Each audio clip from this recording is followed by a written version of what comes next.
नमस्कार मंडळी. कॉमेडीचं भन्नाट टायमिंग आणि कसदार अभिनयाच्या जोरावर लक्ष्मीकांत बेर्डे यांनी चतुरस्र कलाकार म्हणून आपली एक वेगळीच ओळख निर्माण केली होती.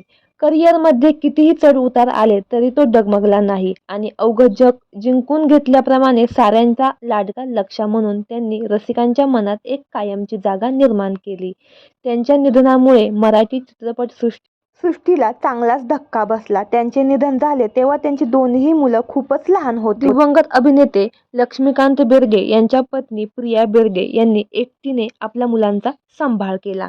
प्रिया बेर्डे या देखील प्रसिद्ध कलाकार आहेत. लहानपणापासूनच त्यांच्या घरात नाटक, सिनेमाचं वातावरण असल्यामुळे प्रिया बेर्डे देखील याच क्षेत्रात वळल्या. नृत्य हा त्यांचा जीव की प्राण. बालकलाकार म्हणून त्यांनी अभिनय क्षेत्रात पदार्पण केलं. प्रिया बेर्डे यांच्या वाट्याला नेहमी ग्रामीण भागच्या भूमिका जास्त आल्या. खरं तर प्रत्यक्षात त्यांना ग्रामीण भाषा अजिबात बोलता येत नव्हती. त्यांचं बालपण दादरसारख्या शहरात गेलं होतं. अशी ही बनवा-बनवी चित्रपटातील कमळी या भूमिकेनं त्यांना खरी ओळख मिळवून दिली. एवढ्या प्रसिद्धीझोतात मात्र पतीची साथ कायमची लाभली नाही. एक दिवस आला आणि आपल्या सगळ्यांचा लाडका लक्ष्या या जगाला सोडून गेला. आजही लक्ष्याचे चित्रपट तितक्याच आवडीने पाहिले जातात. पतीच्या मृत्यूनंतर प्रिया बेर्डे यांनी एकटीने आपल्या मुलांचा सांभाळ केला. मुलगी स्वानंदी आणि मुलगा अभिनव बेर्डे हे देखील कला क्षेत्रात कार्यरत आहेत.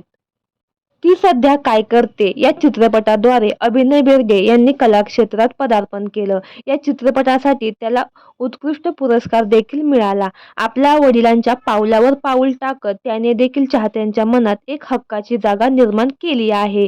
सध्या तो 28 वर्षाचा झाला आहे. 7 वर्षाचा असतानाच त्यांच्या वडिलांचे निधन झाले होते. तरुणींच्या गळ्यातील तो ताईत आहे. लाखो तरुणी त्याच्या प्रेमात वेड्या आहेत याबाबत त्यानेच खुलासा केला आहे. तो एका मराठी अभिनेत्रीच्या प्रेमात आहे. मात्र तिचे नाव त्याने गुलदस्त्यात ठेवलं आहे. तो लवकरच लग्नबंधनात अडकणार आहे. तर मंडळी, तुम्ही दिवंगत अभिनेते लक्ष्मीकांत बेर्डे आणि प्रिया बेर्डे यांची सून पाहण्यास उत्सुक आहात का? हे आम्हाला कमेंट बॉक्समध्ये नक्की कळवा. धन्यवाद.